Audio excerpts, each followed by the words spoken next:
What's going on, you guys? Giggling Joker here, back with Storytime with Joker. Today we'll be reading Chapter 10 of the Percy Jackson series, the final chapter of the week. Tomorrow we'll be starting a new thing for our channel. If you're interested, it's going to be a King of the Ring tournament. We'll probably do an episode in the afternoon of that every day, just about. And then Monday through Friday will still be Percy Jackson at 9 o'clock in the morning. So let's get Chapter 10 going. Chapter 10, I ruined a perfectly good bus. It didn't take me long to pack. I decided to leave the Minotaur horn in my cabin, which left me only an extra change of clothes and a toothbrush to stuff in my backpack Grover had found for me. The camp store loaned me $100 in mortal money and 20 golden drachmas. These coins were as big as Girl Scout cookies and had an image of various Greek gods stamped on one side and the Empire State Building on the other. The ancient mortal drachmas had been silver, Chiron told us, but Olympians never used less than pure gold. Chiron said that coins might come in handy for non-mortal transactions, whatever that meant. He gave Annabeth and me each a canteen of nectar and a Ziploc bag full of ambrosia squares, to be used only in emergencies. If we were seriously hurt, it was god food. Chiron reminded us. It would cure us of almost any injury, but it was lethal to mortals. Too much of it would make a half-blood very, very feverish. An overdose would burn us up, literally. Annabeth was bringing her magic Yankees cap, which she told me had been a 12-ish birthday present from her mom. She carried a book on famous classical architecture written in ancient Greek to read when she got bored, and a long bronze knife hidden in her shirt sleeve. I was sure the knife would get us busted the first time we went through a metal detector. Grover wore his fake feet in his pants to pass as human. He wore a green Rasta-style cap because when it rained, his curly hair flattened and he could just see the tips of his horns. His bright orange backpack was full of scrap metal and apples to snack on. In his pocket was a set of reed pipes his daddy goat had carved for him, even though he only knew 2 songs, Mozart's Piano Concerto No. 12 and Hilary Duff's So Yesterday, both of which sounded pretty bad on reed pipes. We waved goodbye to the other campers, took one last look at the strawberry fields, the ocean, and the big house, then hiked up Half-Blood Hill to the tall pine tree that used to be Thalia, daughter of Zeus. Chiron was waiting for us in his wheelchair. Next to him stood a surfer dude I'd seen when I was recovering in the sick room. According to Grover, the guy was the camp's head of security. He supposedly had eyes all over his body, so he could never be surprised. Today, though, he was wearing a chauffeur's uniform, so I could only see an extra peepers in his hands, feet, and neck. This is Argus, Chiron told me. He will drive you into the city and, keep an eye on things. I heard footsteps behind us. Luke came running up the hill carrying a pair of basketball shoes. "Hey," he panted. "Glad I caught you." Annabeth blushed the way she always did when Luke was around. "Just wanted to say good luck," Luke told me, and I thought, maybe you could use these. He handed me the sneakers, which looked pretty normal. They even smelled kind of normal. Luke said, "Maya." White bird's wings sprouted out of the heel, startling me so much I dropped them. The shoes flapped around on the ground until the wings folded up and disappeared. "Awesome," Grover said. Luke smiled. "Those served me well when I was on my quest. Gifts from Dad. Of course, I don't use them much these days." His expression turned sad. I didn't know what to say. It was cool enough that Luke had come to say goodbye. I'd been afraid he might resent me for getting so much attention the last few days. But here he was giving me a magic gift. It made me blush almost as much as Annabeth. "Hey man," I said. "Thanks." "Listen, Percy." Luke looked uncomfortable. "A lot of hopes are riding on you, so just kill some monsters for me, okay?" We shook hands. Luke patted Grover's head between his horns, then gave a goodbye hug to Annabeth, who looked like she might pass out. After Luke was gone, I told her, "You're hyperventilating." "Am not." "You let him capture the flag instead of you, didn't you?" Oh, why do you want to go anywhere with you? Why do I want to go anywhere with you, Percy? She stomped down the other side of the hill where a white SUV waited on the shoulder of the road. Argus followed, jingling his car keys. I picked up the flying shoes and had a sudden bad feeling. I looked at Kyron. I won't be able to use these, will I? He shook his head. Luke meant well, Percy, but taking to the air, that would not be wise for you. I nodded, disappointed that but then I got an idea. Hey, Grover, you want a magic item? His eyes lit up. Me? Pretty soon, we'd laced the sneakers over his fake feet, and the world's first flying goat boy was ready for launch. Maya! He shouted. He got off the ground okay, but then fell over sideways to his backpack dragged her through the grass. The winged shoes kept bucking up and down like tiny broncos. Practice, Kyron called after him. You just need practice.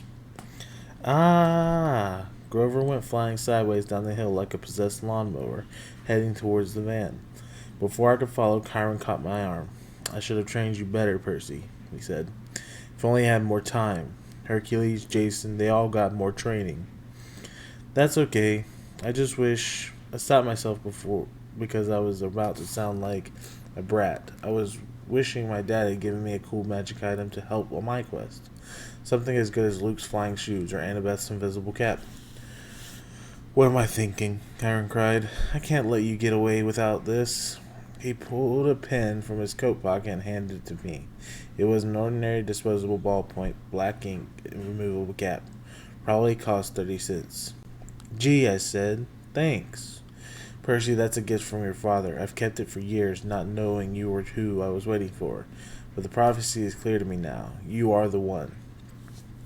I remember the field trip to the Metropolitan Museum of Art. When I had vaporized Miss Dodds, Kyron had thrown me a pen that turned into a sword. Could this be... I took off the cap and the pen grew longer and heavier in my hand. In half a second I held a shimmering bronze sword with a double-edged blade, a leather-wrapped grip, and a flat hilt riveted with gold studs. It was the first weapon that actually felt balanced in my hand. The sword has a long and tragic history that we need not go into, Kyron told me. Its name is Anakalusimus. Riptide, I translated, surprised the ancient Greek came so easily. Use it only for emergencies, Kyron said. Yet only against monsters. No hero should harm mortals unless absolutely necessary. Of course, but the sword wouldn't harm them in any case. I looked at the whiskily sharp blade. What do you mean it wouldn't harm mortals? How could it not? The sword is celestial bronze, forged by the Cyclops, tempered in the heart of Mount Etna, cooled in the river Lythe. It is deadly to monsters, so any creature from the underworld, provided they don't kill you first, but the blade will pass through the mortals like an illusion. They simply are not important enough for the blade to kill. And I should warn you, as a demigod, you can be killed by either celestial or normal weapons. You are twice as vulnerable. Good to know. Now recap the pen. I touched the pen cap to the sword tip, and instantly Riptide shrank to a ballpoint pen again. I tucked it in my pocket, a little nervous because I was famous for losing pens at school. You can't, Kyron said. Can't what?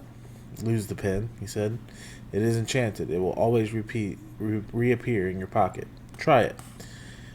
I was weary, but I threw the pen as far as I could down the hill and watched it disappear in the grass. It may take a few moments, Kyron told me. Now check your pocket. Sure enough, the pen was there. Okay, that's extremely cool, I admitted. But what if mortal sees me pulling out a sword? Kyron smiled. Mist is a powerful thing, Percy. Mist? Yes. Read the Iliad. It's full of references to this stuff. Whenever divine or monstrous elements mix with the mortal world, they generate mist, which obscures the vision of humans. You will still see things just as they are, being a half-blood, but humans will interpret things quite differently. Remarkable, really, the lengths to which humans will go to fit things into their version of reality. I put Riptide back in my pocket. For the first time, the quest felt real. I was actually leaving Half-Blood Hill. I was heading west with no adult supervision, no backup plan, not even a cell phone. Kyron said cell phones were traceable by monsters. If we used one, it would be worse than sending up a flare. I had no weapon stronger than a sword to fight off monsters and reach the land of the dead.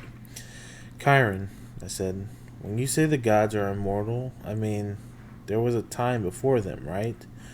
4 ages before them, actually. The time of the Titans was the fourth age, sometimes called the Golden Age, which is definitely a misnomer.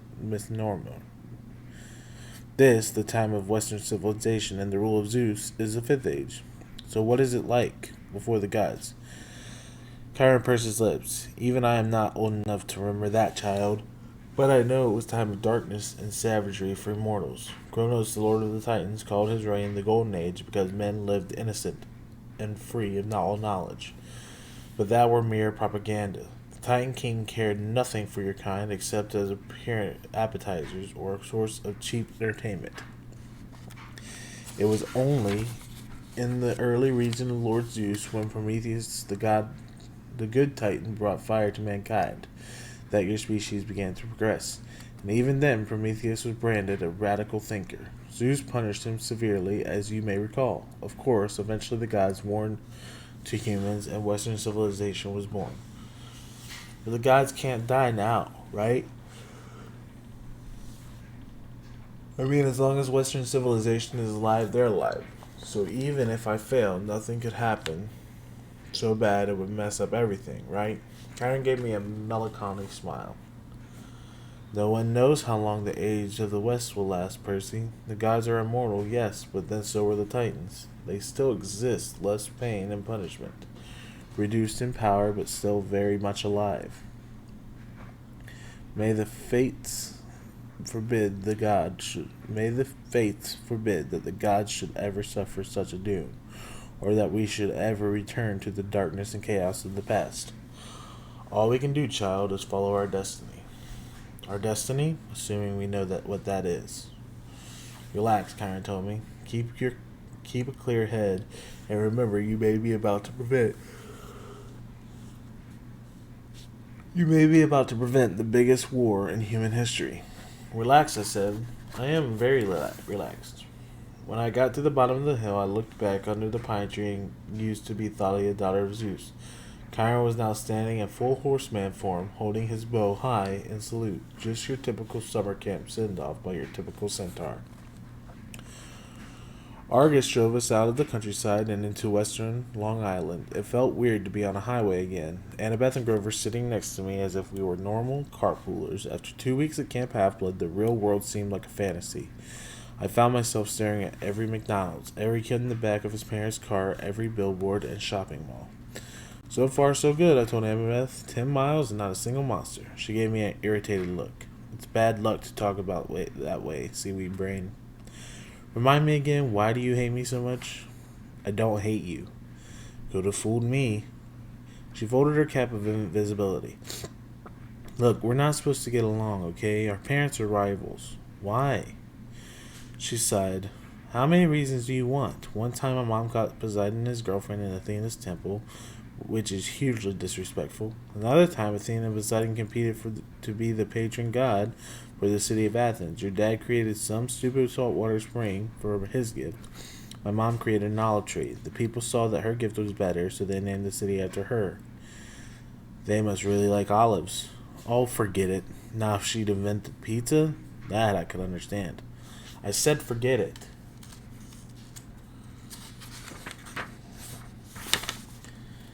In the front seat, Argus smiled. He didn't say anything, but one blue eye on the back of his neck winked at me. Traffic slowed us down in Queens, but the time we got into Manhattan, it was sunset and starting to rain. Argus dropped us off at the Greyhound station on the Upper East Side, not far from my mom and Gabe's apartment. Taped to a mailbox was a soggy flyer with a picture on it. Have you seen this boy? I ripped it down before Annabeth and Grover could notice. Argus unloaded our bags, made us sure we got our bus tickets, then drove away, the eye on the back of his hand opening to watch us as we pulled out of the parking lot. I thought about how close I was to my old apartment. On a normal day, my mom would be home. My mom would be home from the candy store by now. Smelly Gabe was probably up there right now playing poker, not even missing her. Grover shouldered his backpack. He gazed down at the street in the direction I was looking. You want to know why she married him, Percy? Staring at him. Were you reading my mind or something? Just your emotions, he shrugged. Guess I forgot to tell you sailors can do that. You were thinking about your mom and your stepdad, right? I nodded, wondering what else Grover might have forgotten to tell me. Your mom married Gabe for you, Grover told me. You called him smelly, but you've got no idea. The guy has this aura. Yuck. I can smell him from here. I can smell traces of him on you, and you haven't been near him for a week. Thanks, I said. Where's the nearest shower? You should be grateful, Percy. Your stepfather smells so repulsively human he could mask the presence of any demigod. As soon as I took a whiff inside his Camaro, I knew. Gabe has been covering your scent for years. If you hadn't lived with him every summer, you probably would have been found by monsters a long time ago. Your mom stayed with him to protect you. She was a smart lady. She must have loved you a lot to put up with that guy, if that makes you feel any better. It didn't, but I forced myself not to show it. I'll see her again, I thought. She isn't gone.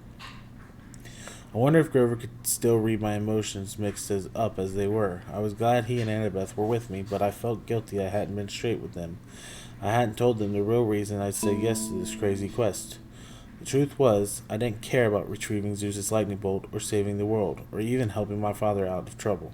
The more I thought about it, I resented Poseidon for never visiting me, never helping my mom, never even sending a lousy child support check. He'd only claimed me because he needed a job done. All I cared about was my mom. Hades had taken her unfairly, and Hades was going to give her back. You will be betrayed by the one who calls you a friend, the oracle said. In my mind, you will fail to save what matters most in the end. Shut up, I told it. The rain kept coming down. We got restless waiting for the bus and decided to play some hacky sack with one of Grover's apples. Annabeth was unbelievable. She could bounce the apple off her knee, her elbow, her shoulder, whatever. I wasn't too bad myself. The game ended when I tossed the apple towards Grover and it got so close to his mouth, in one mega goat bite, our hacky sack disappeared, core, stem, and all. Grover blushed. He tried to apologize, but Annabeth and I were too busy cracking up. Finally, the bus came. As we stood in line to board, Grover started looking around, sniffing the air like he smelled his favorite school cafeteria delicacy, enchiladas. What is it? I asked. I don't know, he said tensely. Maybe it's nothing. But I could tell it wasn't nothing. I started looking over my shoulder too. I was relieved when we finally got on board and found seats together in the back of the bus. We stowed our backpacks. Annabeth kept slapping her Yankees cap nervously against her thigh. As the last passengers got on, Annabeth clamped her hand onto her knee. Percy! An old lady had just boarded the bus. She wore a crumpled velvet dress, lace gloves, and sharpless orange knit that shadowed her face, and she carried a big paisley purse. When she tilted her head up, her black eyes glittered, and my heart skipped a beat. It was Miss Dodds, older, more withered, but definitely the same evil face. I scrunched down in my seat. Behind her came two more old ladies, one in a green hat, one in a purple hat. Otherwise, they looked exactly like Miss Dodds. Same gnarled hands, paisley handbag, wrinkled velvet dresses. Triplet demon grandmothers. They sat in the front row, right behind the driver. The two on the aisle crossed their legs over and walked the walkway, making an X. It was casual enough, but it sent a clear message. Nobody leaves. The bus pulled out of the station and we headed through the slick streets of Manhattan. She didn't stay dead long, I said, trying to keep my voice from quivering. I thought you said they could be dispelled for a lifetime. I said if you're lucky, Annabeth said. You're obviously not. All three of them? Grover whimpered. Dia Mortalis. It's okay, Annabeth said, obviously thinking hard. The Furies, the three worst monsters from the underworld. No problem. No problem. We'll just slip out the windows. They don't open, Grover moaned. A back exit, she suggested. There wasn't one. Even if there had been, it wouldn't have helped. By the time we were on 9th Avenue, headed for the Lincoln Tunnel, they won't attack us with witnesses around, I said, will they? Mortals don't have good eyes, Annabeth reminded me. Their brains can only process what they see through the mist. They'll see three old ladies killing us, won't they? She thought about it. Hard to say. But we can't count on mortals for help. Maybe an emergency exit in the roof? We hit the Lincoln Tunnel and the bus went dark, except for the running lights down the aisle. It was eerie, It was eerily quiet without the sound of the rain. Miss Dodds got up in a flat voice, as if she'd rehearsed it, and she announced to the whole bus, "I need to use the restroom." "So do I," said the second sister. "So do I," said the third sister. They all started coming down the aisle. "I've got it," Annabeth said. "Percy, take my hat." "What?" "You're the one they want. Turn invisible and go up the aisle. Let them pass you. Maybe you can get to the front and get away. But you guys, there's an outside chance you might not notice us." Annabeth said. "You're the son of one of the big three. Your smell might be overpowering." "I can't just leave you." "Don't worry about us," Grover said. "Go." My hands trembled. I felt like a coward, but I took the Yankees cap and put it on. When I looked down, my body wasn't there anymore. I started creeping up the aisle and managed to get up 10 rows, then duck into an empty seat just as the Furies walked past. Miss Dodds stopped sniffing and looked straight at me. My heart was pounding. Apparently she didn't see anything. She and her sisters kept going. I was free. I made it to the front of the bus. We were almost through the Lincoln Tunnel now. I was about to press the emergency stop button when I heard hideous wailing from the back row. The old ladies were not old ladies anymore. Their faces were still the same. I guess those couldn't get any uglier, but their bodies had shriveled into leathery brown hag bodies with bats' wings and hands and feet like gargoyle claws. Their handbags had turned into fiery whips. The Furies surrounded Grover and Annabeth, lashing their whips, hissing, "Where is it? Where?" The other people on the bus were screaming, cowering in their seats. They saw something. "All right." "He's not here," Annabeth yelled. "He's gone." The Furies raised their whips. Annabeth drew her bronze knife. Grover grabbed a tin can from his snack bag and prepared to throw it. What I did next was so impulsive and dangerous I should have been named ADHD Poster Child of the Year. The bus driver was distracted trying to see what was going on in his rearview mirror. Still invisible, I grabbed the wheel from him and jerked it to the left. Everybody howled as they were thrown to the right, and I heard what I hoped was the sound of 3 Furies smashing against the windows. "Hey!" the driver yelled. "Hey! Whoa!" We wrestled for the wheel. The bus slammed against the side of the tunnel, grinding metal through sparks a mile behind us. We careened out of the Lincoln Tunnel and back into the rainstorm. People and monsters tossed around the bus. Cars plowed aside like bowling pins. Somehow the driver found an exit.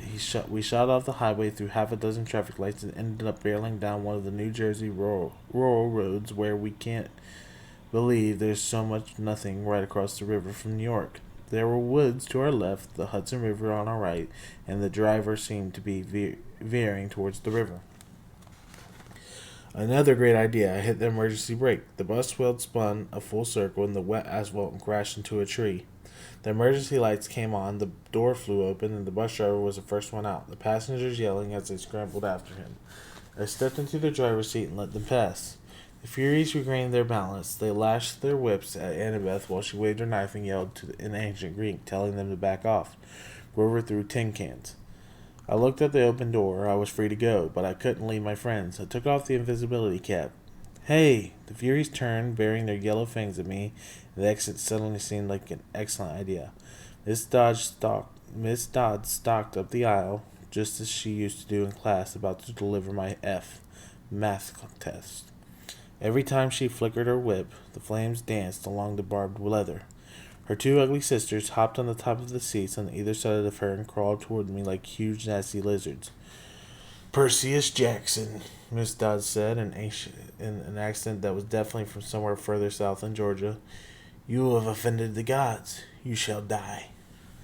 "I liked you better as a math teacher," I told her. She growled. Annabeth and Grover moved up behind the Furies, cautiously looking for an opening. I took the ballpoint pen out of my pocket and uncapped it. Riptide elongated into a shimmering double-edged sword. Furies hesitated. Miss Dodds had felt Riptide's blade before. She obviously didn't like seeing it again. "Submit now," she hissed, "and you will not suffer eternal torment." "Nice try," I told her. "Percy, look out!" Annabeth cried. Miss Dodds lashed her whip around my sword hand, while the Furies on either side lunged at me. My hand felt like it was wrapped in molten lead, but I managed not to drop Riptide. I stuck the Fury on the left with its hilt, sending her toppling backward into a seat. I turned and sliced the Fury on the right. As soon as the blade connected with her neck, she screamed and exploded into dust. Annabeth got Miss Dodds in a wrestling's hold and yanked her backward while Grover ripped the whip out of her hands. "Oh!" she yelled. "Oh, hot, hot!" The fury-eyed hilt slammed came at me again, talons ready, but I swung riptide and she broke open like a piñata. Miss Dodds was trying to get Annabeth off her back. She kicked, clawed, hissed, and bit, but Annabeth held on while Grover got Miss Dodds' legs tied up in her own whip. Finally, they both shoved her backward into the aisle. Miss Dodds tried to get up, but she didn't have room to flap her bat wings, so she kept falling down. "Zeus will destroy you," she promised. "Hades will have your soul." "Bacchus malus vis camini," I yelled. I wasn't sure where the Latin came from. I think it meant eat my pants. Thunder shook the bus. The hair rose in the back of my neck. "Get out," Annabeth yelled at me. "Now!" I didn't need any encouragement. We rushed outside and found that the other passengers wandering around in a daze, arguing with the driver or running around in circles yelling, "We're going to die!" A Hawaiian-shirted tourist with the camera sat to photograph before I could recap my sword. "Our bags," Grover realized. "We left our..." Boom! The windows of the bus exploded as passengers ran for cover. Lightning shredded a huge crater in the roof, but an angry wail from inside told me Miss Dodds was not yet dead. "Run," Annabeth said. "She's calling for reinforcements. We have to get out of here." We plunged into the woods as the rain poured down, the bus in flames behind us, and nothing but darkness ahead. Alright, guys, that's the end of Chapter 10. We will continue Chapter 11 on Monday. Hope you guys have a great weekend, and I will see you all then.